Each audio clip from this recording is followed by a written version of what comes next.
اللہ کی رحمت کا در۔ دعا انسان کے لیے ایک نفسانی سکون کا ذریعہ بھی ہے۔ وہ دل کو ٹھنڈک پہنچاتی ہے، بے چین روح کو قرار بخشتی ہے اور مایوسی کو امید میں بدل دیتی ہے۔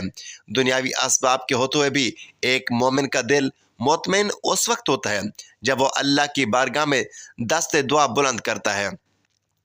ایسے بے شمار واقعات حدیث و تاریخ میں ملتے ہیں کہ اللہ تعالیٰ نے کس طرح عاجز بندوں کی دعائیں سنی اور ان کی حالت بدل دی۔ حضرت ایوب علیہ السلام کی بیماری، حضرت یونس علیہ السلام کا اندھیری مچھلی کے پیٹ میں اللہ کو پکارنا، حضرت زکریا علیہ السلام کا بڑھاپے میں اولاد مانگنا، یہ سب اس بات کی دلیل ہے کہ اگر دل سے دعا مانگی جائے تو اللہ کی رحمت کبھی محروم نہیں کرتی۔ دعا کی قبولیت میں ایک بنیادی شرط یہ بھی ہے کہ بندہ اپنے رب پر مکمل یقین رکھے، جیسا کہ نبی کریم صلی اللہ علیہ وآلہ وسلم نے فرمایا، ادعوا اللہ وانتم موقنون بالاجابۃ، اللہ سے اس حال میں دعا کرو کہ تم اس کی قبولیت پر یقین رکھتے ہو۔ یقین کے بغیر کی جانے والی دعا محض رسمی الفاظ کی ادائیگی بن کر رہ جاتی ہے، جبکہ کامل یقین کے ساتھ کی گئی دعا اللہ کے دربار میں ضرور مقبولیت پاتی ہے۔ اس مضمون میں ہم ان خاص مواقع، اوقات، حالات اور مقامات کا تفصیلی ذکر کریں گے جن کے بارے میں قرآن و حدیث نے قرآن و سنت میں واضح فرمایا ہے کہ ان پر کی جانے والی دعا رد نہیں ہوتی۔ اس مضمون کا مقصد یہ ہے کہ عام مسلمان ان قیمتی لمحوں سے غفلت نہ برتے، بلکہ ان لمحات میں اپنی زندگی کی سب سے قیمتی دعا مانگ کر اللہ کے حضور پیش کرے۔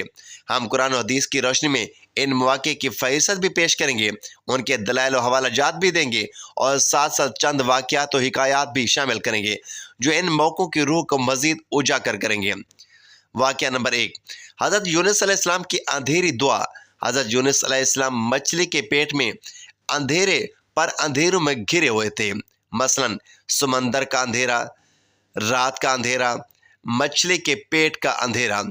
اس حال میں انہوں نے صرف ایک ہی جملہ کہا، لا الہ الا انت سبحانک انی کنت من الظالمین، سورۃ الانبیاء آیت نمبر 87۔ اللہ نے اسی وقت ان کی فریاد سن لی اور نجات عطا فرمائی۔ ناظرین، جب سب در بند ہو جائیں، جب سب ساتھ چھوڑ جائیں، تب بھی اللہ کا در کھلا رہتا ہے۔ دل سے نکلی ہوئی سچی توبہ ہر اندھیرے کو روشنی میں بدل دیتی ہے۔ واقعہ نمبر 2، ماں کی بد دعا اور بیٹے کی بردباری۔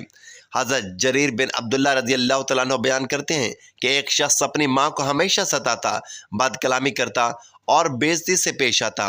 ماں رو رو کر اللہ سے کہتی، یا اللہ، میرا بیٹا میرا دل دکھاتا ہے، تو اسے دنیا میں ہی دکھا دے۔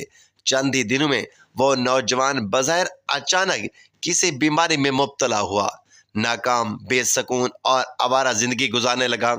لوگ کہتے تھے کہ اس لڑکے کو اس کی ماں کی بد دعا نے اس کا نصیب جلایا ہے۔ والدین، خاص کر ماں کے دل سے نکلی ہوئی بد دعا کبھی رد نہیں ہوتی۔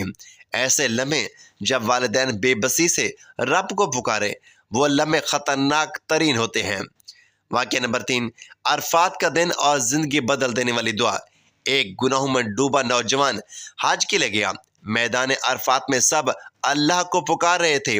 اس نے روتے ہوئے بس اتنا کہا، یا اللہ، میں تھک گیا ہوں، تو مجھے معاف کر دے۔ اسی سال اس نے واپسی آ کر سب حرام کام چھوڑ دیے، زندگی دین کے لیے وقف کر دی اور آج وہ ایک مبلغ ہے۔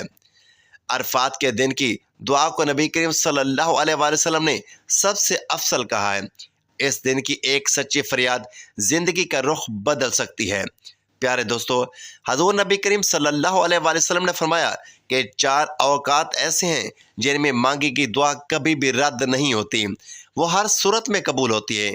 ان وقتوں میں لازمی دعا مانگا کرو، کیونکہ ان وقتوں میں مانگی گئی دعا رد نہیں ہوتی۔ وہ 4 اوقات یہ ہیں۔ نمبر 1، سجدے کی حالت میں مانگی گئی دعا۔ پیارے دوستو، جب انسان سجدے میں ہوتا ہے تو اس وقت مانگی گئی دعا رد نہیں ہوتی، کیونکہ اس وقت وہ اللہ کے سب سے زیادہ قریب ہوتا ہے۔ اگر اس حالت میں دعا مانگی جائے تو اللہ کبھی خالی نہیں لوٹاتا۔ نمبر 2، تہجد کے وقت کی دعا۔ ناظرین، تہجد کے وقت مانگی گئی دعا تیر کی طرح سیدھی عرش پر جاتی ہے۔ رات کے پچھلے پہر جب سب سو رہے ہوں اور کوئی بندہ اٹھ کر صرف اپنے رب سے بات کرے تو اللہ تعالیٰ اپنے بندے سے فرماتا ہے، کون ہے جو مجھ سے مانگے اور میں عطا کروں؟ کون ہے جو معافی مانگے اور میں اسے معاف کر دوں؟ نمبر 3، مظلوم کی دعا اور ماں کی دعا۔ پیارے دوستو، مظلوم کی مانگی کی دعا اور ماں کی مانگی کی دعا کبھی رد نہیں ہوتی، چاہے ظالم کتنا ہی طاقتور کیوں نہ ہو۔ مظلوم کی خاموشی مظلوم کی آہ عرش ہلا دیتی ہے، اور ماں کی مانگی کی دعا کبھی بھی رد نہیں ہوتی۔ اس لیے ہر بندے کو چاہیے کہ وہ ماں باپ اور مظلوم کی دعائیں لیں۔ نمبر 4، اذان اور اقامت کے درمیان کی دعا۔ ناظرین، یہ وہ لمحہ ہے جسے نبی کریم صلی اللہ علیہ وسلم نے دعا کی قبولیت کا وقت قرار دیا۔ اکثر لوگ اس وقت غفلت میں ہوتے ہیں۔ ہمیں اس وقت سے فائدہ اٹھانا چاہیے اور اپنی حاجات اللہ تبارک و تعالیٰ کے سامنے رکھنی چاہیے، تاکہ ہماری مانگی گئی دعاؤں کو شرف قبولیت حاصل ہو۔ ناظرین، اللہ تبارک و تعالیٰ سے دعا ہے کہ اللہ تعالیٰ ہمیں نیکی کی بات کو سننے، سمجھنے اور اس پر عمل پیرا ہونے کی طاقت اور توفیق عطا فرمائے۔ میرا سنانا اور آپ کا سننا اپنی بارگاہ الہی میں قبول و منظور فرمائے، اور ہمارا خاتمہ ایمان پر فرمائے، آمین یا رب العالمین۔